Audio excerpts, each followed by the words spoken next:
ರಾಷ್ಟ್ರೀಯ ಸ್ವಯಂ ಸೇವಾ ಸಂಘದ ಪಥಸಂಚಲನಕ್ಕೆ ಅರ್ಜಿ ಹಾಕಲು ಹೇಳಿದೆ ಅಲ್ವೇ? ಹೀಗಂತ ಸಚಿವ ಪ್ರಿಯಾಂಕ್ ಖರ್ಗೆ ಪ್ರಶ್ನೆ ಮಾಡಿದ್ದಾರೆ. ಬೆಂಗಳೂರಿನಲ್ಲಿ ಮಾತನಾಡಿದ ಅವರು, ಆರ್ಎಸ್ಎಸ್ನವರು ಮೊದಲು ಅರ್ಜಿಯನ್ನು ಹಾಕಬೇಕಲ್ವೇ? ಅರ್ಜಿ ಹಾಕಲ್ಲ, ಅನುಮತಿ ಪಡೆಯಲ್ಲ ಅಂದ್ರೆ ಹೇಗೆ ಅಂತ ಹೇಳಿದ್ದಾರೆ. ಮೊದಲು ಕೋರ್ಟ್ ಆದೇಶವನ್ನ ಪಾಲನೆ ಮಾಡಲಿ, ನಾನು ಯಾರ ಮೇಲೂ ಕೂಡ ಪ್ರಭಾವವನ್ನ ಬೀರುವುದಿಲ್ಲ ಅಂತ ಹೇಳಿದ್ದಾರೆ. ಈ ಸಂಘಟನೆಯ ಒಬ್ಬ ವ್ಯಕ್ತಿ ಬಾಯಿಗೆ ಬಂದಾಗ ಮಾತಾಡ್ತಾರೆ, ಬೆದರಿಕೆ ಹಾಕ್ತಾರೆ. ಅದಾದ್ಮೇಲೆ ನೀವು ನಮ್ಮನೆಗೆ ಬಂದು ನಾವು ಇರ್ತೀವಿ ಅಂದ್ರೆ ಹೆಂಗ್ ಸಾಧ್ಯ ರೀ? ಇದು ನೀವು ಒಬ್ಬರನ್ನ ಖಂಡಿಸಿದೀರಾ? ಅದನ್ನ ಒಬ್ಬ BJP leader chief justice of India ಮೇಲೆ ಶೂ ಎಸ್ದಾಗೂ ಕೂಡ ನೀವು ಖಂಡಿಸಿಲ್ಲ. ಇಲ್ಲಿ ಈ ವ್ಯಕ್ತಿ ಅವಾಚ್ಯ ಶಬ್ದದಲ್ಲಿ ನಮಗೆ ಮಾತಾಡದೆ ನಿಂದನೆ ಮಾಡಿ ಬೆದರಿಕೆ ಹಾಕಿ ಯಾರು ಹೇಳ್ತಾರೆ? ನಿಮ್ ಬಿಜೆಪಿ ಅಭ್ಯರ್ಥಿ ಹೇಳ್ತಾನೆ, RSS ಅವರು ಕಟ್ಟರ್ಪಂಥಿ ದೇಶಭಕ್ತರು, ನಿಮ್ ಮನೆಗೂ ಬಂದ್ರು ಬರಬಹುದು ಅಂತ ಹೇಳ್ತಾರೆ. ಆರ್ಎಸ್ಎಸ್ ಅನ್ನ ಎದುರು ಹಾಕಿಕೊಂಡ್ರೆ ಭಸ್ಮ ಆಗ್ತೀರಾ ಅಂತ ಸಂಸದ ಜಗದೀಶ್ ಶೆಟ್ಟರ್ ಎಚ್ಚರಿಕೆಯನ್ನ ನೀಡಿದ್ದಾರೆ. ಹುಬ್ಬಳ್ಳಿಯಲ್ಲಿ ಮಾತನಾಡಿದ ಅವರು, ಇದು ನಿಮ್ಮ ಅಂತ್ಯದ ಆರಂಭವಷ್ಟೇ. ಸಿದ್ದರಾಮಯ್ಯ ಕಂಪನಿ ಹಿಂದೂ ಸಮಾಜ ಒಡೆಯುವಂತಹ ಕೆಲಸವನ್ನ ಮಾಡ್ತಾ ಇದೆ. ಕಾಂಗ್ರೆಸ್ ಹೈಕಮಾಂಡ್ಗೆ ಕರ್ನಾಟಕ ಎಟಿಎಂ ಇದ್ದಂತೆ. ಇಲ್ಲಿ ಲೂಟಿ ಮಾಡಿ ಬಿಹಾರ ಚುನಾವಣೆಗೆ ಹಣವನ್ನ ಕಳಿಸುತ್ತಿದೆ. ಇತ್ತೀಚೆಗೆ ಸಿದ್ದರಾಮಯ್ಯ ಆಡಳಿತದಲ್ಲಿ ಬಿಗಿಯನ್ನ ಕಳೆದುಕೊಂಡಿದ್ದಾರೆ ಅಂತ ಟೀಕಿಸಿದ್ದಾರೆ. ಸಂಘವನ್ನ ಕ್ರಿಟಿಸೈಸ್ ಮಾಡುವಂತ ಮತ್ತು ಸಂಘವನ್ನ ಏನು ಎದುರು ಹಾಕೊಂಡಿದ್ರಲ್ಲ, ಬಹುಶಃ ನನಗನ್ನಿಸುವ ಮಟ್ಟಿಗೆ ನೀವು ಸುಟ್ಟು ಭಸ್ಮ ಆಗ್ತೀರಿ. ಮತ್ತು ನಾನು ಹೇಳ್ತೀನಿ, ಇದು ನಿಮ್ಮ ಅಂತ್ಯದ ಪ್ರಾರಂಭ ಆಗಿದೆ ಅಂತ ನಾನು ತಿಳ್ಕೊಂಡಿದ್ದೀನಿ. ಇಷ್ಟರ ಮೇಲೇನು ನಿಮಗೆ ಬುದ್ಧಿ ಬರಲಿ ಅಂದ್ರೆ ಜನ ಬುದ್ಧಿ ಕಲಿಸುವಂತ ಕೆಲಸ. ದೇಶದಲ್ಲಿ ಆರ್ಎಸ್ಎಸ್ ಬ್ಯಾನ್ಗೆ ಮುಂದಾದ ಮಾಜಿ ಪ್ರಧಾನಿ ಇಂದಿರಾ ಗಾಂಧಿ, ನೆಹರು ಎಲ್ಲ ಸುಸ್ತಾಗಿ ಹೋದ್ರು ಅಂತ ಮಾಜಿ ಡಿಸಿಎಂ ಕೆಎಸ್ ಈಶ್ವರಪ್ಪ ಕಿಡಿಕಾರಿದ್ದಾರೆ. ಹಾಸನದಲ್ಲಿ ಮಾತನಾಡಿದ ಅವರು, ಈಗ ಇವರ ಕುಡಿ ಪ್ರಿಯಾಂಕ್ ಖರ್ಗೆ ಮಾಡ್ತಿದ್ದಾರೆ. ರಾಹುಲ್ ಗಾಂಧಿ ಸಂತೃಪ್ತಿಗೊಳ್ತಾರೆಂಬ ಭ್ರಮೆಯಲ್ಲಿ ರಾಜ್ಯದ ಮುಂದೆ ವಿಲನ್ ಆಗಲು ಹೊರಟಿದ್ದಾರೆ. ಮಂತ್ರಿ ಸ್ಥಾನವನ್ನು ಉಳಿಸಿಕೊಳ್ಳಲು ಹೀಗೆ ಮಾಡ್ತಿದ್ದಾರೆ. ಆರ್ಎಸ್ಎಸ್ ಮುಟ್ಟಿದವರೆಲ್ಲ ನಾಶವಾಗಿದ್ದಾರೆ ಅಂತ ಕಿಡಿಕಾರಿದ್ದಾರೆ. ಗಾಂಧಿ, ರಾಜೀವ್ ಗಾಂಧಿ, ರಾಹುಲ್ ಗಾಂಧಿ, ಜವಾಹರ್ಲಾಲ್ ನೆಹರು ಇವರೆಲ್ಲ ಮಾಡಿ ಬಿಟ್ಟು ಸುಸ್ತಾಗಿ ಅವರೆಲ್ಲ ಅನೇಕರದಲ್ಲಿ ತೀರುವುದ್ರು, ಅದರಲ್ಲಿ ನಾಶನೂ ಆಗೋದ್ರು. ಈಗ ಅದ್ರ ಕುಡಿ ಪ್ರಿಯಾಂಕಾ ಖರ್ಗೆ ನಾನೂ ಇದ್ದೀನಿ ಅಂತ ತೋರ್ಸೋದಕ್ಕೋಸ್ಕರ ಮಾಡ್ತಿರೋಂಥ ಒಂದು ವಿಚಿತ್ರ ರಾಜಕಾರಣ ಬಿಟ್ಟರೆ ಇದ್ರಲ್ಲಿ ಇನ್ನೇನೂ ಇಲ್ಲ. ರಾಜ್ಯ ಜನದ ಮುಂದೆ ನಾವು ದೊಡ್ಡ ಹೀರೋ ಅನ್ನೋಂಥ ಪ್ರಯತ್ನ ನಡೆಸಿ ಇವತ್ತು ಹೀರೋ ಎಲ್ಲ ವಿಲನ್ ಆಗಕ್ಕೆ ಹೊರಟಿದ್ದಾರೆ. ರಾಜ್ಯ ಸರ್ಕಾರಕ್ಕೆ ಮಾನ ಮರ್ಯಾದೆಯೇ ಇಲ್ಲ ಅಂತ ವಿಧಾನಸಭಾ ಪ್ರತಿಪಕ್ಷ ನಾಯಕ ಆರ್ ಅಶೋಕ್ ಕಿಡಿಕಾರಿದ್ದಾರೆ. ಹಾಸನದಲ್ಲಿ ಮಾತನಾಡಿದ ಅವರು, ಸಿಎಂ ಸಿದ್ದರಾಮಯ್ಯ ರದ್ದು ಎಡಬೆಡಂಗಿ ಸರ್ಕಾರ ಅಂತ ವಾಗ್ದಾಳಿ ನಡೆಸಿದರು. ಕಾಂಗ್ರೆಸ್ ಸರ್ಕಾರವು ಉದ್ಯಮಿಗಳಿಗೆ ಧಮಕಿ ಹಾಕ್ತಾ ಇದೆ ಅಂತ ದೂಷಿಸಿದ್ದಾರೆ. ಸಿದ್ದರಾಮಯ್ಯನವ್ರಿಗೆ ಮಾನ ಮರ್ಯಾದೆ ಇದ್ರೆ ಬಿಡುಗಡೆ ಮಾಡಿ ಅದನ್ನು.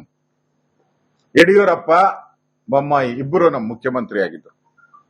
ರಾಜ್ಯದಲ್ಲಿ ಅಭಿವೃದ್ಧಿ ಕಾರ್ಯಕ್ಕೆ ಇಷ್ಟು ಅಂದ್ರೆ 3 ವರ್ಷ 8 ತಿಂಗಳು ಏನೋ ಇರೋದು. ನಾವು 3 ವರ್ಷ 8 ತಿಂಗಳು 10 ತಿಂಗಳು ಅಂತ ಇಟ್ಕೊಳ್ಳಿ. ಅದರಲ್ಲಿ ಎಷ್ಟು ಹಣವನ್ನ ನಾವು ಬಿಡುಗಡೆ ಮಾಡಿದಿರಿ ಅಭಿವೃದ್ಧಿಗೋಸ್ಕರ? ಸಿದ್ದರಾಮಯ್ಯ ರಾಜ್ಯದಲ್ಲಿ ಆರ್ಎಸ್ಎಸ್ನಿಂದ ಯಾವುದೇ ರೀತಿಯಾದಂತಹ ಸಮಸ್ಯೆ ಇಲ್ಲ ಅಂತ ಶಾಸಕ ಬೇಳೂರು ಗೋಪಾಲಕೃಷ್ಣ ಹೇಳಿದ್ದಾರೆ. ಬೆಂಗಳೂರಿನಲ್ಲಿ ಮಾತನಾಡಿದ ಅವರು, ಬಿಜೆಪಿ ಪುಡಾರಿಗಳು ಸಹ ಚಡ್ಡಿ ಹಾಕಲು ಹೊರಟಿದ್ದಾರೆ. ಇದರಿಂದ ಆರ್ಎಸ್ಎಸ್ಗೆ ಕೆಟ್ಟ ಹೆಸರು ಬಂದಿದೆ ಅಂತ ದೂಷಿಸಿದರು. ಆರ್ಎಸ್ಎಸ್ನವರೇ ಬಿಜೆಪಿಯವರಿಗೆ ಬೈದಿದ್ದಾರೆ. ಅಲ್ಲಿ ಗೊಂದಲ ಸೃಷ್ಟಿಯಾಗಿದೆ ಅಷ್ಟೇ.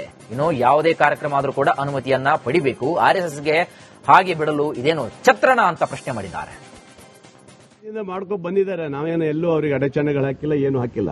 ಆದ್ರೆ ಒಂದು ತಿಳ್ಕೊಬೇಕ್ರಿ, ಈಗ ಗಣೇಶಕ್ಕೆ ಈಗ ಇಡ್ಬೇಕಾದ್ರೆ ಪರ್ಮಿಷನ್ ತಗೊಂತಾರೆ, ಯಾವ್ದಾದ್ರು ಫಂಕ್ಷನ್ ಮಾಡ್ಬೇಕಾದ್ರೆ ಪರ್ಮಿಷನ್ ತಗೊಂತಾರೆ.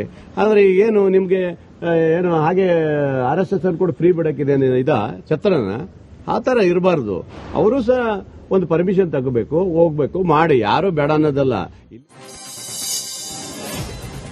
ಆರ್ಎಸ್ಎಸ್ ಕಾರ್ಯಕ್ರಮಗಳ ವಿಚಾರದಲ್ಲಿ ಸರ್ಕಾರಕ್ಕೆ ಒಂದು ರೀತಿ ಭಯ ಕಾಡ್ತಾ ಇದೆ ಅಂತ ಮಾಜಿ ಸಚಿವ ಅಪ್ಪಚ್ಚು ರಂಜನ್ ಆರೋಪಿಸಿದ್ದಾರೆ. ಮಡಿಕೇರಿಯಲ್ಲಿ ಮಾತನಾಡಿದಂತಹ ಅವರು, ಸಿಎಂ ಸಿದ್ದರಾಮಯ್ಯ ಪ್ರಿಯಾಂಕ್ ಖರ್ಗೆಗೆ ದಮ್ ಇದ್ರೆ ಆರ್ಎಸ್ಎಸ್ ಬ್ಯಾನ್ ಮಾಡಲಿ ಅಂತ ಸವಾಲ್ ಹಾಕಿದ್ರು.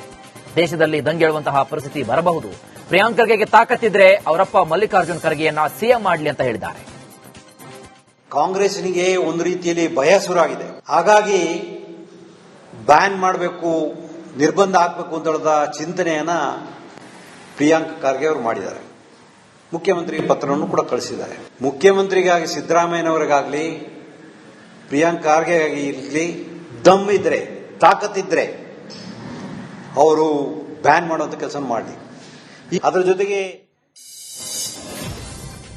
ದಾವಣಗೆರೆ ಜಿಲ್ಲೆಯ ಮಾಯಕೊಂಡದಲ್ಲಿ ಸರ್ಕಾರಿ ಶಾಲೆಗೆ ಹೋಗಲು ವಿದ್ಯಾರ್ಥಿಗಳು ಭಯಪಡುವಂತಹ ವಾತಾವರಣ ಸೃಷ್ಟಿಯಾಗಿದೆ. 75 ವರ್ಷ ಹಳೆಯ ಕರ್ನಾಟಕ ಪಬ್ಲಿಕ್ ಶಾಲೆ ಮೇಲ್ಛಾವಣಿ ಕುಸಿದು ಬೀಳುವ ಹಂತಕ್ಕೆ ಬಂದು ತಲುಪಿದೆ. ಹೀಗಿದ್ರೂ ಕೂಡ ನಿತ್ಯ ಭಯದಲ್ಲೇ ಮಕ್ಕಳು ಪಾಠ ಪ್ರವಚನವನ್ನ ಕೇಳುವಂತಹ ಸ್ಥಿತಿ ಇದೆ.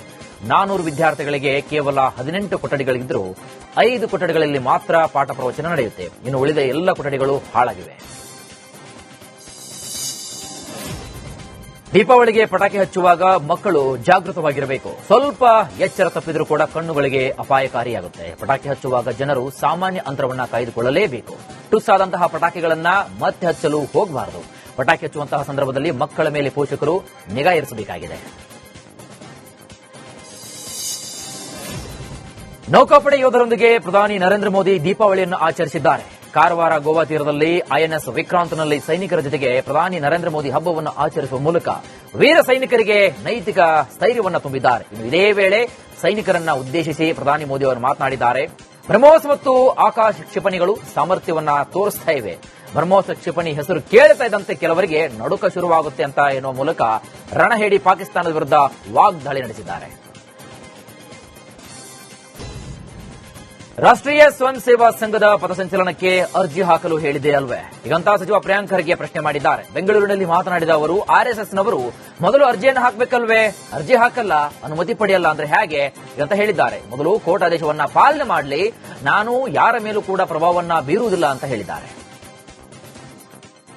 ಈ ಸಂಘಟನೆಯ ಒಬ್ಬ ವ್ಯಕ್ತಿ ಬಾಯಿಗೆ ಬಂದಾಗ ಮಾತಾಡ್ತಾರೆ, ಬೆದರಿಕೆ ಹಾಕ್ತಾರೆ.